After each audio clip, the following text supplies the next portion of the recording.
नमस्कार मित्रांनो, स्वागत आहे तुमचा यांची मॅथ क्लास या आपल्या यूट्यूब चॅनलमध्ये. मित्रांनो, आपण महा टी परीक्षा 2026 साठी अतिशय संभाव्य अशी प्रश्नपत्रिका पाहत आहोत. आजची आपली प्रश्नपत्रिका क्रमांक 7 आहे. विषय आहे आपला मराठी व्याकरण, म्हणजे मराठी व्याकरणाची ही आपली अतिशय संभाव्य अशी प्रश्नपत्रिका क्रमांक 7 आहे. जर याच्या अगोदरच्या प्रश्नपत्रिका तुम्ही पाहिलेल्या नसतील तर तुम्हाला त्यासुद्धा पाहून घ्यायच्या आहेत, कारण परीक्षेच्या दृष्टीने त्यासुद्धा कशा आहेत, अतिशय इम्पॉर्टंट आहे. ठीक आहे, आता ही जी प्रश्नपत्रिका आहे तर ही इम्पॉर्टंट कशामुळे, तर आपण ही कशाच्या धर्तीवर तयार केली, तर आतापर्यंत झालेल्या ज्या काही प्रश्नपत्रिका आहेत, म्हणजे 2013 पासून 2025 पर्यंत झालेल्या टीईटीच्या ज्या काही सगळ्या प्रश्नपत्रिका आहेत, या प्रश्नपत्रिकेच्या विश्लेषणावर आधारित अशी आपली प्रश्नपत्रिका असणार आहे. म्हणून ही काय असणार आहे, अतिशय महत्त्वाची असणार आहे. आता त्याच्यानंतर बरेच जण विचारतात की सर ही कोणत्या पेपरसाठी इम्पॉर्टंट आहे, तर ही ज्यांना पेपर 1 द्यायचा आहे त्यांच्यासाठी इम्पॉर्टंट आहे. त्याचबरोबर ज्यांना पेपर 2 द्यायचा आहे त्यांच्यासाठी सुद्धा काय, ही अतिशय इम्पॉर्टंट आहे. का बरं, एकच प्रश्नपत्रिका पेपर 1 आणि पेपर 2 साठी इम्पॉर्टंट आहे. तर या ठिकाणी मित्रांनो तुम्हाला लक्षात ठेवायचं आहे, मराठी व्याकरण हा विषय असा आहे की तुमचा पेपर 1 असो किंवा पेपर 2 असो किंवा तुमच्या इतर कुठल्या परीक्षा असो, म्हणजे कुठलीही सरळ सेवा एक्झाम असो किंवा MPSC कडली परीक्षा असो, त्या सगळ्या ठिकाणी मराठी व्याकरण हा विषय सारखाच असतो. बाकीच्या सारखं किंवा असं वेगवेगळं करायचं नाही की पेपर 1 ची मराठी वेगळी, पेपर 2 ची मराठी वेगळी, तसं अजिबात नसते. मराठी व्याकरण हा विषय काय सगळीकडे सारखाच असतो. ठीक आहे, मग या ठिकाणी पहिला प्रश्न काय पहा, श क्ष स या वर्णांना व्याकरणामध्ये काय म्हणतात. मग हे जे वर्ण दिले त्यांना व्याकरणात काय म्हणतात असं विचारलंय. महाप्राण, उष्मे, घर्षक, अर्धस्वर आणि अनुनासिके, मग यांना काय म्हणतात, तर यांना उष्मे किंवा घर्षक म्हणतात. मग का बरं यांना उष्मे किंवा घर्षक म्हणतात, तर पहा, या वर्णांचा उच्चार करताना मुखातून हवा जोराने बाहेर फेकली जाते आणि घर्षणामुळे उष्णता निर्माण होते, म्हणून यांना काय म्हणतात, उष्मे म्हणतात, किंवा यांनाच दुसरं शब्द काय आहे, घर्षके आहे. ठीक आहे, मग उष्मे किंवा घर्षके कोणते आहेत लक्षात ठेवायचं, श क्ष स आहे. ठीक आहे, हे 3 शब्द काय आहेत, उष्मे किंवा घर्षक आहे. ठीक आहे, त्याच्यानंतर आपल्याला पहा बाकीचे जे पर्याय, आता हे महाप्राण आहे, याच्यावरती सुद्धा प्रश्न विचारला जातो. मग मुख्य महाप्राण वर्ण कोणता आहे, तर मुख्य महाप्राण वर्ण कोणता आहे, ह आहे. मग मराठीमध्ये एकटा हच महाप्राण आहे का, तर नाही. मराठीमध्ये एकूण किती वर्ण महाप्राण आहेत, तर एकूण 14 वर्ण महाप्राण आहेत. मग कोणते वर्ण महाप्राण आहेत, तुम्हाला एक शॉर्टकट सांगतो बघा. ह तर मुख्य महाप्राण आहे, हे तर लक्षातच ठेवायचं. त्याच्यानंतर ज्या वर्णाची स्पेलिंग लिहिता नाही, इंग्लिश मधला आपण शेवटी एच लिहितो ना, इंग्लिशमध्ये शेवटी त्या शब्दाच्या स्पेलिंगमध्ये, आता समजा आपण ख लिहितोय, मग खची स्पेलिंग आपण कशी लिहितो, के एच लिहितो. म्हणजे ज्या वर्णाच्या शेवटी इंग्लिशमध्ये एच येतो त्याला आपण महाप्राण म्हणतो किंवा महाप्राण वर्ण म्हणतो. फक्त त्याला एक अपवाद आहे, तो अपवाद कोणता आहे, तर च हा अपवाद आहे, हे लक्षात राहू द्यायचं. ठीक आहे, बाकीचे मग 14 तुम्ही आपोआप लिहू शकता. ठीक आहे, फक्त काय बघायचं आहे, स्पेलिंगमध्ये एच आला पाहिजे. ठीक आहे, त्याच्यानंतर अर्धस्वर किती आहेत, 4 अर्धस्वर आहेत. हे तर तुम्हाला माहिती आहे, किती अर्धस्वर आहेत, 4 आहेत. कोणते आहेत, य, र, ल आणि व आहे. त्याच्यानंतर अनुनासिक किती आहेत मराठीमध्ये, तर एकूण 5 अनुनासिक आहेत. हे पण लक्षात ठेवा, ते पण तुम्हाला माहिती आहेत कोणते आहेत ते. ठीक आहे, म्हणजे मी सांगायची काय या ठिकाणी परत आवश्यकता नाही. ठीक आहे, परंतु ही सगळी माहिती काय आहे, परीक्षेच्या दृष्टीने खूप महत्त्वाची आहे. याच्यावरती आपल्याला वारंवार प्रश्न परीक्षेमध्ये काय केले जातात, विचारले जातात. ठीक आहे, पुढे जाऊया प्रश्न क्रमांक 2 कडे. बघा, क ख ग घ या व्यंजनांना काय म्हणतात. घोष वर्ण, अघोष वर्ण, स्पर्श व्यंजने आणि अंतस्थ व्यंजने, मग यांना काय म्हणतात, तर यांना स्पर्श व्यंजने म्हणतात. मग यांना स्पर्श व्यंजने का म्हणतात बरं, तर पहा, फुफ्फुसातील हवा तोंडावाटे बाहेर पडताना जिभेच्या मुखातील वेगवेगळ्या भागांशी काय स्पर्श होतो, म्हणून यांना स्पर्श व्यंजने म्हणतात. मग स्पर्श व्यंजने कुठपासून पहा, तर क पासून म वर्गापर्यंत, म्हणजे क पासून म पर्यंत जे काही व्यंजन आहेत ही सगळी कशी आहेत, ही स्पर्श व्यंजन आहेत. मग हे किती स्पर्श व्यंजन आहेत, तर एकूण 25 स्पर्श व्यंजन आहेत. हे पण लक्षात ठेवा, याच्यावरती सुद्धा प्रश्न परीक्षेमध्ये विचारला जातो. कुठपासून कुठपर्यंत आहेत, तर क पासून म पर्यंत जेवढे आहेत ते सगळे कोणते व्यंजन आहेत, तर ते स्पर्श व्यंजन आहेत. मग एकूण स्पर्श व्यंजने किती आहेत, तर 25 आहेत. हे पण लक्षात ठेवा. आता बघूया बाकीचे पर्याय. इथं बघा घोष वर्ण आहे, इथं अघोष वर्ण आहे. मग हे दोन्ही काय आहेत, तर हे स्पर्श व्यंजनाचेच उपप्रकार आहेत. घोष वर्ण म्हणजे कोणता वर्ण, तर घोष वर्ण म्हणजे मृदू वर्ण आणि अघोष वर्ण म्हणजे कोणता वर्ण, तर कठोर वर्ण. ठीक आहे, मग तुम्हाला आता मृदू आणि कठोर वर्ण माहिती आहेत. ठीक आहे, त्याच्यानंतर बघा अंतस्थ वर्ण म्हणजेच काय, तर अंतस्थ वर्ण म्हणजेच यांनाच अर्धस्वर म्हणतात. ठीक आहे, अंतस्थ वर्ण म्हणजेच काय, तर अर्धस्वर जे आहेत त्यांनाच अंतस्थ म्हणतात. मग हे अर्धस्वर कोणते आहेत, तर ये, र, ल, व यांनाच काय म्हटलं जातं, अंतस्थ वर्ण म्हणलं जातं. ठीक आहे, मग ही माहिती सुद्धा तुम्हाला काय करायची, लक्षात ठेवायची आहे. पुढे जाऊया प्रश्न क्रमांक 3. देव अधिक आलय बरोबर देवालय हा कोणत्या संधीचा प्रकार आहे? तुम्हाला कालच सांगितलं होतं मी, स्वर संधी, व्यंजन संधी, विसर्ग संधी. ठीक आहे, मग या ठिकाणी बघा देव अधिक आलय, मग याच्यातला शेवटचा स्वर कोणता आहे बघा, अ आहे. आणि इथं काय अ अधिक काय एकत्र आलंय, आ एकत्र आलंय, अ अधिक आ एकत्र येऊ, यामध्ये काय झालंय देवालय. बघा इथं वला कान आलंय म्हणजे काय झालंय आ झालंय. मग ही कोणती संधी आहे? तर ही स्वरसंधीचं उदाहरण आहे. आणि स्वरसंधीमध्ये कोणत्या स्वरसंधीचं? तर बघा अ आणि आ बद्दल काय आलाय, आ आलाय म्हणजे दीर्घ स्वर आलाय. कोणता स्वर आलाय? दीर्घ स्वर आलाय, म्हणून हे काय आहे दीर्घत्व स्वरसंधीचं उदाहरण आहे. ठीक आहे, खूप महत्वाचं आहे, लक्षात ठेवायचं. पुढे जाऊया 4 नंबर. वात्सल्य या नामाचा किंवा या शब्दाचा नामप्रकार ओळखा. कोणत्या शब्दाचा? की वात्सल्य हा शब्द दिलाय आणि हा शब्द कोणत्या प्रकारचा आहे असं आपल्याला विचारलंय. मग हा शब्द कोणत्या नामाचा प्रकार आहे? तर हा भाववाचक नामाचा प्रकार आहे. मग भाववाचक नाम म्हणजे काय, हाही प्रश्न आपल्याला परीक्षेमध्ये विचारला जातो. मग ज्या नामाने प्राण्यामधील किंवा पदार्थामधील गुणांचा, भावनेचा बोध होतो त्याला आपण काय म्हणतो? भाववाचक नाम म्हणतो. त्याच्यानंतर सामान्य नाम म्हणजे काय असतं? तर सामान्य नामावरून कशाचा बोध होतो? तर सामान्य नामावरून जातीचा बोध होतो. म्हणजेच एकाच जातीच्या पदार्थांना दिलेलं जे काही नाव असतं त्याला काय म्हणतात? सामान्य नाम असतात. आणि विशेष नाम कसं असतंय? तर विशेष नाम हे काय असतंय? एकाच व्यक्ती किंवा वस्तूचं नाव असतंय. म्हणजे वस्तूला किंवा व्यक्तीला दिलेलं जे काही विशेष नाव असतं त्यालाच काय म्हणतात? विशेष नाम म्हणतात. आणि धातू साधित नाम म्हणजे काय? तर धातूला प्रत्यय लागलेला शब्द नामाचे काम करत असेल. पहा, धातूला प्रत्यय लागून जर शब्द तो नामाचे काम करत असेल तर त्याला आपण काय म्हणतो? धातू साधित नाम म्हणतो. ठीक आहे, पुढे जाऊया. प्रश्न क्रमांक 5. मुलांनो सर्वांनी शिस्तीत बसा या वाक्यातील मुलांनो या शब्दाची विभक्ती ओळखा. मग मुलांनो या शब्दाची विभक्ती कोणती आहे? तर ही संबोधन विभक्ती आहे. कोणती विभक्ती आहे? संबोधन विभक्ती आहे. संबोधन विभक्तीमध्ये कोणता प्रत्यय लागतो? तर नो हा प्रत्यय लागतो. आणि हे कशाचं काम करतं? तर हे हाक मारण्याचं काम करते. संबोधन विभक्ती कशाचं काम करते? हाक मारण्याचं काम करते. मग बघा इथं हाक मारली, मुलांनो म्हणजे सगळ्या मुलांना आवाज दिलाय. ठीक आहे, मग कोणाला तरी हाक मारताना नामाच्या रूपाला नो हा अनेक वचनी प्रत्यय लागतो तेव्हा कोणती विभक्ती होते? संबोधन विभक्ती होते. त्याच्यानंतर बाकीच्या जे विभक्ती आहेत त्यांचे प्रत्यय लक्षात ठेवायचे आहेत. प्रथमा विभक्तीमध्ये प्रत्यय नसतात. प्रश्न विचारलेला आहे की प्रथमा विभक्तीमध्ये कोणते प्रत्यय असतात? तर प्रथमा विभक्तीमध्ये प्रत्यय नसतात, हे लक्षात ठेवायचं. त्याच्यानंतर द्वितीय विभक्तीमध्ये कोणते प्रत्यय असतात? तर एकवचनामध्ये सलाते असतात आणि अनेक वचनामध्ये सलानाते हे प्रत्यय काय असतात? द्वितीय विभक्तीमध्ये असतात. त्याचबरोबर चतुर्थी विभक्तीचे सुद्धा कोणते प्रत्यय आहेत? तर हे चतुर्थी विभक्तीचे प्रत्यय आहेत. आणि पर्याय आहे आपल्याला सप्तमी. मग या सप्तमीचे कोणते प्रत्यय आहेत? तर सप्तमीचे त इ आ हे प्रत्यय असतात. ठीक आहे, तुम्ही एवढे प्रत्यय पाठ ठेवायचं, तुमचा विभक्तीवरती प्रश्न जाणार नाही. पुढे जाऊया 6 नंबर. आम्ही उद्या नाशिकला जाऊ या वाक्यातील आम्ही हे कोणत्या प्रकारचं सर्वनाम आहे? मग आम्ही हे कोणतं सर्वनाम आहे? आपण याच्या आधी पण पाहिलेलं आहे. हे कोणतं सर्वनाम आहे? तर हे प्रथम पुरुषवाचक सर्वनाम आहे. मग प्रथम पुरुषवाचक सर्वनाम म्हणजे काय? पहा, तर बोलणारा स्वतःचा उल्लेख करताना जी सर्वनामे वापरतो त्याला काय म्हणतात? प्रथम पुरुषवाचक सर्वनाम म्हणतात. मग उदाहरणार्थ काय? पहा, मी आहे, आम्ही आहे, हे काय आहेत? प्रथम पुरुषवाचक सर्वनाम आहेत. त्याच्यानंतर बाकीचे पर्याय बघा, इथं काय आहे? द्वितीय पुरुषवाचक. मग बघा, बोलणारा स्वतःबद्दल जे सर्वनाम वापरतो त्याला काय म्हणतो आपण? प्रथम. आणि बोलणारा ज्याच्याशी बोलतोय त्याच्याबद्दल जे सर्वनाम वापरतो त्याला आपण काय म्हणतो? द्वितीय पुरुषवाचक म्हणतो. म्हणजेच पहा, ज्याच्याशी बोलायचं आहे त्याचा उल्लेख करताना जे आपण सर्वनाम वापरतो त्याला काय म्हणतो? द्वितीय पुरुषवाचक सर्वनाम म्हणतो. मग तू आहे आणि दुसरं कोणतं आहे? तुम्ही आहे. तू आणि तुम्ही हे काय आहेत? द्वितीय पुरुषवाचक सर्वनाम आहे. ठीक आहे, त्याच्यानंतर दर्शक सर्वनाम म्हणजे काय? तर जवळची किंवा दूरची वस्तू दाखवण्यासाठी जे सर्वनाम वापरतात त्याला काय म्हणतात? दर्शक सर्वनाम म्हणतात. मग दर्शक सर्वनाम कोणते आहेत? हा आहे, ही आहे किंवा हे आहे. हे काय करतात? हा, ही हे जवळची वस्तू दाखवण्यासाठी, आणि तो, ती, ते हे काय करतात? तर हे दूरची वस्तू दाखवण्यासाठी वापरले जातात. ठीक आहे, त्याच्यानंतर संबंधी सर्वनाम म्हणजे काय?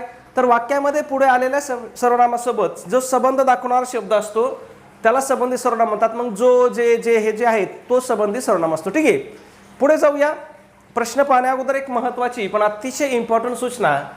मित्रांनो, आपण महा टी परीक्षेसाठी अतिशय इम्पॉर्टंट, अतिशय महत्त्वपूर्ण अशी टेस्ट सिरीज या ठिकाणी सुरू केली आहे. मग आपल्या टेस्ट सिरीजचं वैशिष्ट्य की ही तुमच्या महा टीईटीच्या संपूर्ण अभ्यासक्रमावर आधारित अशी आपली टेस्ट सिरीज असणार आहे. मग या टेस्ट सिरीजमध्ये तुम्हाला काय भेटेल? तर 10 टेस्ट पेपर भेटतील. त्याचबरोबर सगळ्यात महत्त्वाचं, तुम्हाला आतापर्यंत झालेल्या महा टी परीक्षेच्या सर्व प्रश्नपत्रिका भेटतील आणि या सर्व प्रश्नपत्रिका तुम्हाला कशा भेटतील तर तुम्हाला त्या उत्तरासहित भेटतील, म्हणजेच उत्तर सूचीसहित तुम्हाला या ठिकाणी संपूर्ण प्रश्नपत्रिका भेटतील. म्हणजे तुम्हाला याला त्याला उत्तर विचारण्याची गरज लागणार नाही. त्याच्यानंतर बरेच जण विचारतात की सर आतापर्यंत झालेल्या म्हणजे नेमकं कधीपासून झालेल्या प्रश्नपत्रिका देणार आहात, तर तुम्हाला 2013 पासून आतापर्यंत म्हणजे 13 पासून 25 पर्यंत झालेल्या सगळ्या प्रश्नपत्रिका देणार आहेत. मग सगळ्या म्हणजे कोणत्या पेपरच्या देणार सर असं पण विचारतात, तर पेपर 1च्या पण देणार आणि पेपर 2च्या पण देणार. दोन्ही पेपरच्या तुम्हाला सगळ्या प्रश्नपत्रिका उत्तरासहित या ठिकाणी दिल्या जातील. ठीक आहे. त्याचबरोबर तुम्हाला अभ्यास करण्यासाठी काही IMP नोट्स सुद्धा दिल्या जातील. मग यामध्ये मराठी असेल, हिंदी असेल, इंग्रजी असेल, मानसशास्त्र असेल, इतिहास असेल, भूगोल असेल, गणित बुद्धिमत्ता असेल, ह्या सगळ्या विषयांच्या अतिशय इम्पॉर्टंट नोट्स दिल्या जातील. त्याचबरोबर जे काही शालेय पुस्तकं आहेत मग त्यामध्ये इयत्ता 4थी पासून इयत्ता 8वी पर्यंतचे जे काही शालेय पुस्तकं आहेत त्याच्यात सुद्धा अतिशय इम्पॉर्टंट तुम्हाला नोट्स दिल्या जातील. मग त्यामध्ये इतिहास असेल, भूगोल असेल, राज्यशास्त्र असेल आणि विज्ञान असेल, ह्या सगळ्या विषयांच्या अतिशय इम्पॉर्टंट अशा नोट्स तुम्हाला या ठिकाणी दिल्या जातील. ठीक आहे. मग याची किंमत किती मित्रांनो, तर फक्त 200 रुपये किंमत आहे. पण त्याच्यामध्ये सुद्धा आपली ऑफर चालू आहे. ऑफरनुसार जर आपण आज आपली टेस्ट सिरीज घेतली तर ती तुम्हाला फक्त आणि फक्त किती रुपयाला भेटणार आहे, 139 रुपयाला तुम्हाला ही टेस्ट सिरीज भेटणार आहे. मग 139 रुपये पाठवण्यासाठी तुम्हाला काय करायचं आहे, तर तुम्हाला व्हॉट्सअपला मेसेज करायचा आहे. आपला व्हॉट्सअप नंबर आहे पहा 77 75 88 12 88. या नंबरवरती तुम्हाला काय करायचं आहे, व्हॉट्सअपला मेसेज करायचा आहे की सर आम्हाला स्कॅनर पाठवा किंवा QR कोड पाठवा. मग त्या ठिकाणी तुम्हाला स्कॅनर पाठवलं जाईल. त्याच्यावरती तुम्हाला काय करायचं आहे, फक्त आणि फक्त 139 रुपये पाठवायचे आहेत. किंवा ज्यांना स्कॅनरवरती पैसे पाठवता येत नाही त्यांनी डायरेक्ट गुगल पे फोनपेला पैसे पाठवले तरी चालतील. फक्त लक्षात ठेवा गुगल पे फोनपे नंबर कोणता आहे आपला 96 89 14 16 30 हा आपला गुगल पे नंबर आहे. मग तुम्हाला काय करायचं आहे, गुगल पेला पैसे करा किंवा फोनपेला करा किंवा स्कॅनरवरती करा. केल्यानंतर काय करायचं तुम्हाला त्याचा एक स्क्रीनशॉट काढायचा आहे आणि तो स्क्रीनशॉट काय करायचा आहे मला व्हॉट्सॲपवरती पाठवायचा आहे. आपला व्हॉट्सॲप नंबर कोणता आहे तर 77 75 88 12 88 हा आपला व्हॉट्सॲप नंबर आहे. मग तुम्हाला व्हॉट्सॲपवरती स्क्रीनशॉट पाठवायचा. व्हॉट्सॲपवरती तुमचा स्क्रीनशॉट मिळाल्याबरोबर 5 मिनिटाच्या आतमध्ये तुम्हाला संपूर्ण स्टडी मटेरियल काय केलं जाईल, व्हॉट्सॲपवरतीच PDF फाईलच्या स्वरूपामध्ये पाठवून दिलं जाईल. ठीक आहे. पुढे जाऊया. प्रश्न क्रमांक 7. काळा घोडा शर्यतीत जिंकला या वाक्यातील विशेषणाचा प्रकार कोणता. मग आता विशेषणाचा प्रकार विचारलाय, पुन्हा मग आधी आपल्याला काय करावं लागेल, विशेषण ओळखावं लागेल. मग याच्यामध्ये विशेषण कोणते बघा, घोडा हे नाम आहे आणि घोडा या नामाबद्दल विशेष माहिती सांगणारा शब्द कोणता आहे तर तो काळा हा शब्द आहे. मग काळा हा शब्द काय यामध्ये विशेषण आहे. मग काळा हे विशेषण कोणतं आहे तर हे गुण विशेषण आहे. मग गुण विशेषण काय काम करतं पहा, तर नामाचा कोणताही गुण किंवा वैशिष्ट्य दाखवणाऱ्या शब्दाला काय म्हणतात तर त्याला गुण विशेषण म्हणतात. पुढे जाऊया. 8 नंबर. सुधाने निबंध लिहिला असेल या वाक्यातील काळ ओळखा. आता या वाक्यामधला काळ ओळखायचा आहे. मग या वाक्यातलं क्रियापद काय बघा, लिहिला असेल हे संयुक्त क्रियापद आहे, बरोबर आहे की नाही. लिहिला असेल हे संयुक्त क्रियापद आहे. मग बघा ह्या असेल वरून मला काय कळालं तर असेल वरून मला कळालं की हे कुठल्या तरी भविष्य काळाचं वाक्य आहे. ठीक आहे. मग ऑप्शन बघूया. इथं बघा भूतकाळ आहे, हा पर्याय कट होईल. इथं भविष्यकाळ आहे, इथं भविष्यकाळ आहे, इथं वर्तमान काळ म्हटलं हाही पर्याय कट होईल. मग आता या भविष्यकाळामध्ये पुन्हा हा अपूर्ण भविष्यकाळ आहे की पूर्ण भविष्यकाळ आहे हे कसं ओळखायचं. मग बघा बरं, सुधाने निबंध लिहिला असेल म्हणजे ह्या लिहिलावरून काय कळालं मला की ही क्रिया किंवा तिचा निबंध काय झालेला आहे, लिहून पूर्ण झालेला आहे. तिचा निबंध काय झाला आहे, लिहून पूर्ण झालाय. म्हणून हे कोणतं वाक्य आहे, पूर्ण भविष्य काळाचं वाक्य आहे. जर इथं असं असतं सुधा निबंध लिहित असेल, जर लिहित असेल असं असतं तर मग हे झालं असतं अपूर्ण भविष्य काळाचं वाक्य. ठीक आहे. पुढे जाऊया. प्रश्न क्रमांक 9 बघा.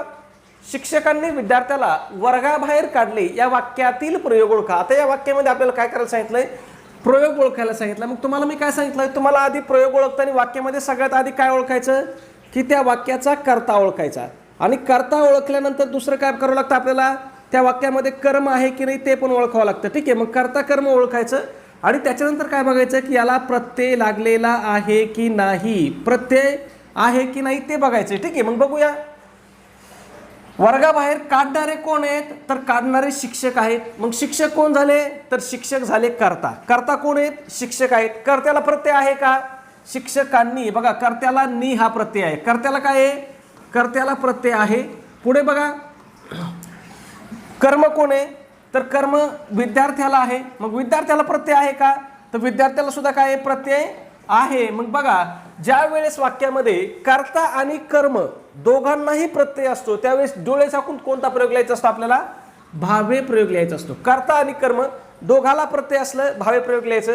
जर कर्त्याला प्रत्यय नसला, बघा कर्त्याला जर प्रत्यय नसला तर पुढं वाक्य बघायची गरज नाही तुम्हाला. कर्त्याला प्रत्यय जर नसला तर तुम्हाला डायरेक्ट काय लिहून टाकायचं की तो कोणता प्रयोग असतो? कर्तरी प्रयोग असतो. कारण कर्तरी प्रयोगामध्ये कर्त्याला कधीच प्रत्यय नसतो. आणि जर कर्त्याला प्रत्यय असला आणि कर्माला प्रत्यय नसला, कर्त्याला असला आणि कर्माला नसला, तर ते वाक्य काय असतंय? कर्मणी प्रयोगातलं वाक्य असतं. हे लक्षात ठेवा तुम्ही. ठीक आहे, हा एकदम शॉर्टकट आहे की याच्यावरून तुम्ही काय करू शकता? प्रयोग काही सेकंदामध्ये ओळखू शकता. सोपं आहे बघा. कर्त्याला कर्त्याला प्रत्यय नसला कर्तरी प्रयोग, कर्त्याला प्रत्यय असला पण कर्माला नसला, कर्त्याला असला कर्माला नसला तर कोणता प्रयोग? कर्मणी प्रयोग. आणि कर्त्याला पण प्रत्यय असला आणि कर्माला पण म्हणजे दोघाला प्रत्यय असला तर कोणता प्रयोग? भावे प्रयोग. फक्त एवढं लक्षात ठेवा, तुमचा प्रयोगावरचा मार्क जाणार नाही. ठीक आहे, पुढे जाऊया. प्रश्न क्रमांक 10. यथाशक्ती या सामासिक शब्दाचा समास ओळखा. बघा, यथाशक्ती याचा विग्रह जर आपण काय केला तर काय होतो? शक्तीप्रमाणे. मग हा कोणता समास आहे? तर हा अव्ययी भाव समास आहे. मग अव्ययी भाव समास प्रश्न विचारला जातो की अव्ययी भाव समासामध्ये कोणतं पद प्रधान असतंय? मग लक्षात ठेवायचंय अव्ययी भाव समासामधलं कोणतं पद प्रधान असतंय? तर पहिलं पद मुख्य असतंय किंवा प्रधान असतंय. ठीक आहे, त्याच्यानंतर बघा इथं तत्पुरुष समास आहे. मग तत्पुरुष समासामध्ये कोणतं पद महत्वाचं असतंय? तर तत्पुरुष समासामधलं दुसरं पद काय असतंय? महत्वाचं असतंय. ठीक आहे, उदाहरणार्थ बघा, सुख प्राप्त, महादेव हे काय आहेत? तत्पुरुष समासाचे उदाहरण आहेत. त्याच्यानंतर बाकीचे पर्याय बघा, द्वंद्व समास आहे आणि बहुव्रीही समास आहे. मग द्वंद्व समासामध्ये कोणतं पद महत्वाचं असतंय? तर द्वंद्व समासामधले दोन्ही पद काय असतात? बघा, अर्थाच्या दृष्टीने सारखीच महत्वाची असतात. बघा, अव्ययी भाव समासामध्ये पहिलं पद म्हणजे पहिला शब्द प्रधान असतो. तत्पुरुष समासामध्ये काय? दुसरा शब्द काय असतो? प्रधान असतो, म्हणजे मुख्य शब्द असतो. आणि द्वंद्व समासामध्ये काय असतात? तर दोन्ही पद काय असतात? अर्थाच्या दृष्टीने सारखीच महत्वाची असतात. मग बघा, आणि ही दोन्ही पद जोडण्यासाठी कोणता शब्द वापरला जातो? पहा, आणि, व, किंवा, अथवा, किंवा या उभयान्वयी अव्ययाचा वापर हे दोन शब्द जोडण्यासाठी केला जातो. मग पहा, आई बाप हा जो शब्द आहे याची विग्रह कसा करतो आपण? आई आणि बाप. मग हा कोणता समास आहे? तर हा द्वंद्व समास आहे. त्याच्यानंतर बघा, पाप पुण्य, विटी दांडू हे सगळे काय आहेत? द्वंद्व समासाचे उदाहरण आहेत. आणि बहुव्रीही समास म्हणजे काय? तर या समासातील दोन्ही पद महत्वाची नसून त्यावरून एका तिसऱ्याच गोष्टीचा किंवा तिसऱ्याच पदाचा बोध होतो, त्याला आपण काय म्हणतो? बहुव्रीही समास म्हणतो. मग चारही प्रकार तुम्हाला लक्षात ठेवायचे प्रश्न परीक्षेत चारही वरती आपल्याला विचारला जातो. मग उदाहरणार्थ पहा, गजानन आहे, त्याच्यानंतर नीलकंठ आहे, हे पण लक्षात ठेवा. यांच्यावरती सुद्धा आपल्याला वारंवार प्रश्न परीक्षेत विचारलेले आहेत. पुढे जाऊया. आई सारखी आईच या वाक्यातील अलंकार डोळे झाकून लिहायचा. आई सारखी आईच म्हणजे कोणता आहे? अनन्वय आहे. कारण यामध्ये उपमेयाला दुसरी कशाचीच उपमा देता येत नाही. म्हणजे आईला दुसरी कशाचीच उपमा देता येत नाही. आई सारखी कोण आहे? आईच आहे. म्हणून या वाक्यामध्ये पहा, उपमेयाची तुलना उपमेयाशीच केली जाते. तेव्हा कोणता अलंकार होतो? तर तेव्हा अनन्वय हा अलंकार होतो. पुढे जाऊया. 12 नंबर. पाय घसरला आणि तो पडला हे कोणत्या प्रकारचं वाक्य आहे? मग पाय घसरला आणि तो पडला हे कोणतं वाक्य आहे? तर हे संयुक्त वाक्य आहे. ठीक आहे, संयुक्त वाक्य पहा, आणि, व, किंवा यासारख्या प्रधानत्व सूचक उभयान्वयी अव्ययाने जोडलेली जी वाक्य असतात त्यांना काय म्हणतो आपण? संयुक्त वाक्य म्हणतो. ठीक आहे, पुढे जाऊया. जगन्नाथ या शब्दाचा योग्य संधी विग्रह परीक्षेमध्ये कमीत कमी 5 ते 6 वेळेस हा प्रश्न विचारला की जगन्नाथ या शब्दाचा योग्य संधी विग्रह ओळखा. मग याचा योग्य संधी विग्रह कोणता आहे? तर जगत अधिक नाथ आहे. आणि जगन्नाथ हा शब्द कोणत्या संधी प्रकारातला आहे? तर हा कोणता आहे? तर हा अनुनासिक संधी प्रकारामधला आहे. हे लक्षात ठेवा. प्रश्न याच्यावरती सुद्धा वारंवार विचारलेला आहे. ठीक आहे, पुढे जाऊया. प्रश्न क्रमांक 14. हिमालय हे कोणत्या प्रकारचं नाम आहे? कोणतं हिमालय? मग हिमालय हे काय आहे? विशिष्ट असं पर्वताचं नाम आहे. एका पर्वताचं नाम आहे, म्हणून हे कोणतं नाम आहे? तर विशेष नाम आहे. ठीक आहे, सामान्य नाम बघा, पर्वत हे कोणतं नाम आहे? सामान्य नाम आहे. परंतु हिमालय, सह्याद्री, सातपुडा हे कोणती नाम आहेत? विशेष नाम आहेत. त्याच्यानंतर सौंदर्य हे भाववाचक नाम आहे. लक्षात ठेवायचं. पुढे जाऊया. तो नेहमीच उशिरा येतो असतो या वाक्यातील काळ ओळखा. आता हे प्रश्न आपण आधी पण पाहिलेला आहे. तो नेहमीच उशिरा येत असतो. असतो वरून काय कळलंय की हा वर्तमान काळ आहे, आणि नेहमीच वरून काय कळलं की हो सतत उशिरा येत असतो, म्हणून हा रीती वर्तमान काळ आहे. ठीक आहे, पुढे जाऊया. 16 नंबर. तोंड टाकणे या वाक्प्रचाराचा योग्य अर्थ काय? मग तोंड टाकणे म्हणजेच काय? वाटेल ते बोलणे किंवा वाईट बोलणे.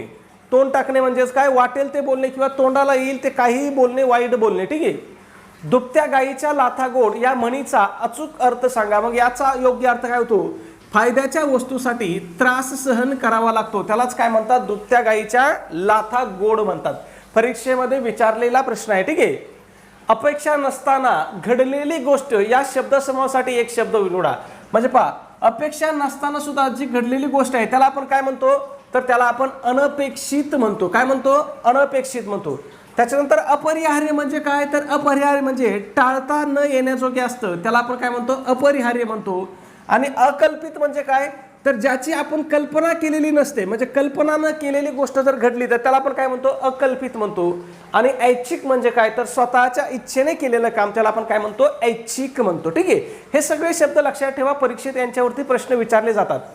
डोळे पाणावणे या वाक्यप्रचाराचा किंवा वाक्यप्रचाराचा, वाक्य नाही वाक्प्रचाराचा अचूक अर्थ सांगा. मग डोळे पाणावणे या वाक्प्रचाराचा अचूक अर्थ काय होतो? भावनावश होऊन डोळ्यामध्ये अश्रू येणे किंवा सरळ सरळ जर म्हटलं तर रडू येणे म्हणजेच काय? डोळे पाणावणे. पुढचा प्रश्न पाहण्या अगोदर एक छोटीशी पण अतिशय महत्त्वाची अशी सूचना आहे मित्रांनो. आपण महा TET परीक्षा 2026 साठी अतिशय इम्पॉर्टंट, अतिशय महत्त्वपूर्ण असा रेकॉर्डेड स्वरूपाचा कोर्स या ठिकाणी सुरू केलेला आहे. मग आपल्या या रेकॉर्डेड बॅचमध्ये कोणते विषय शिकवले जातील? तर या ठिकाणी महा TET परीक्षासाठीचा सगळ्यात महत्त्वाचा विषय म्हणजे बालमानसशास्त्र व अध्यापनशास्त्र आणि मराठी व्याकरण हे 2 विषय आपल्या बॅचमध्ये काय केले जातील? तुम्हाला शिकवले जातील. ठीक आहे. मग बॅचचं स्वरूप कसं असेल? तर यामध्ये या दोन्ही विषयाचे तुम्हाला काय असतील? प्रत्येक प्रकरणानुसार लेक्चर असतील, त्याच्यानंतर दोन्ही विषयाच्या प्रत्येक प्रकरणानुसार स्पेशल नोट्स असतील आणि दोन्ही विषयाच्या प्रत्येक प्रकरणानुसार तुम्हाला त्या ठिकाणी ऑनलाईन टेस्ट सुद्धा दिल्या जातील. ठीक आहे. मग हे 2 विषय आपल्याला परीक्षेमध्ये किती मार्काला आहेत? तर 60 मार्काला आहेत. मग जर तुम्ही आपली बॅच जॉईन केली, आता शेवटचे थोडे दिवस राहिले, तेवढ्या दिवसामध्ये तुम्ही आपल्या बॅचमधून हे 2 विषय सहज कव्हर करू शकता. आणि हे 2 विषय जर कव्हर झाले तर तुम्ही परीक्षा सहज पास होऊ शकताय. मग तुम्हाला 60 पैकी या ठिकाणी 50 पेक्षा जास्त मार्काचे आपण काय करत आहोत? हमी देत आहोत किंवा गॅरंटी देत आहोत. ठीक आहे. मग ही आपली बॅच कोणासाठी महत्त्वाची आहे? तर ज्यांना पेपर 1 द्यायचा आहे त्यांच्यासाठी महत्त्वाची आहे. त्याचबरोबर ज्यांना पेपर 2 द्यायचा आहे त्यांच्यासाठी सुद्धा आपली बॅच काय आहे? अतिशय इम्पॉर्टंट आहे किंवा अतिशय महत्त्वपूर्ण आहे. ठीक आहे. मग याची किंमत किती आहे मित्रांनो? तर फक्त 1000 रुपये किंमत आहे. पण त्यामध्ये सुद्धा विद्यार्थ्याच्या मागणीस्तव आपली स्पेशल ऑफर चालू आहे. मग स्पेशल ऑफरनुसार जर तुम्ही आज आपली बॅच जॉईन केली तर ती तुम्हाला फक्त आणि फक्त किती रुपयाला भेटणार आहे? तर ती तुम्हाला 499 रुपयाला भेटणार आहे. मग हे 499 रुपये किंवा आपली बॅच तुम्हाला कुठं दिसेल? तर त्यासाठी आपलं ॲप्लिकेशन आहे. आपल्या ॲप्लिकेशनचं नाव आहे पहा, NG क्लासेस नावाने आपलं काय आहे? ॲप्लिकेशन आहे.